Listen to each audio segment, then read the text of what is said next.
Hi, this is Freddy from Kunstadt Sports in the Glebe, here to talk to you a little bit about alpine touring boots and what we call our hybrid boots. First, we'll start off with the Extreme. This is a full alpine touring boot. It's designed mostly for efficiency on the way up as opposed to skiing on the way down. Super ultralight at just under 1,000 grams. Click the release to put it in walk mode, and it's got an insane range of motion, both backwards and forwards.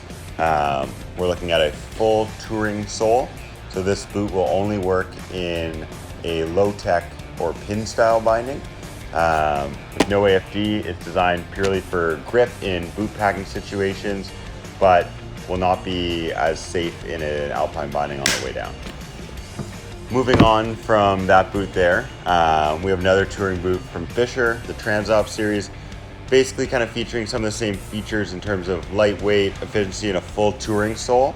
So again, designed more for someone with low-tech touring binding, but maybe someone who wants a little more downhill performance. These boots coming in all the way up to 110, 120 flex. And then our most popular touring or hybrid boots, as we like to call them, are going to be these guys here. We have a number of different models from Scarpa, K2, Fisher, and many of our other boot brands. But the main two we'll talk about today is the Ranger Free and the K2 Mindbender. Both these boots are going to have what they call a grip walk sole. So as opposed to a regular alpine boot, there is still a bit of curvature to the sole and a more grippy Vibram sole. What this allows you is better boot packing and hiking with your skis off in ski touring situations, but the ability to still fit 99% of alpine bindings out there. So you can have this boot and ski it as your everyday boot and then also use it for ski touring missions. These boots will come all the way up to a 130 flex, so great for performance skiers. Have the option to put a flat sole on if you have an older set of bindings that's no longer capable with the grip walk. And generally have still quite a good range of motion in their walk mode, but a few more steps to do it, including undoing the buckles and putting them into their bail clip. Generally removing the strap and putting it on loosely after, and then still quite a large range of motion, even just with my hand here.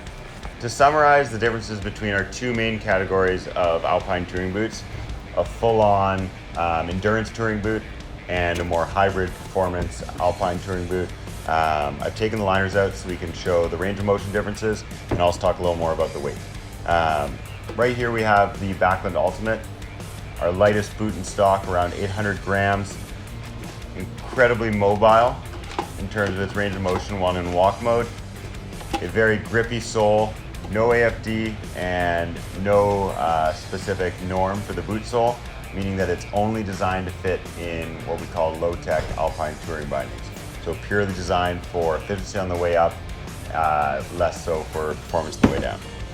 On the other hand, we have the Ranger Free, featuring a grip walk sole, so it'll fit in most ski bindings we sell today. Still quite a good range of motion, but nowhere near as much as we saw in the Atomic. Closer to 1,500 grams for this boot here. Still a Grillamid sole or a Grillamid shell, so very stiff, lightweight boot, and coming in all the way up to a 130 flex option.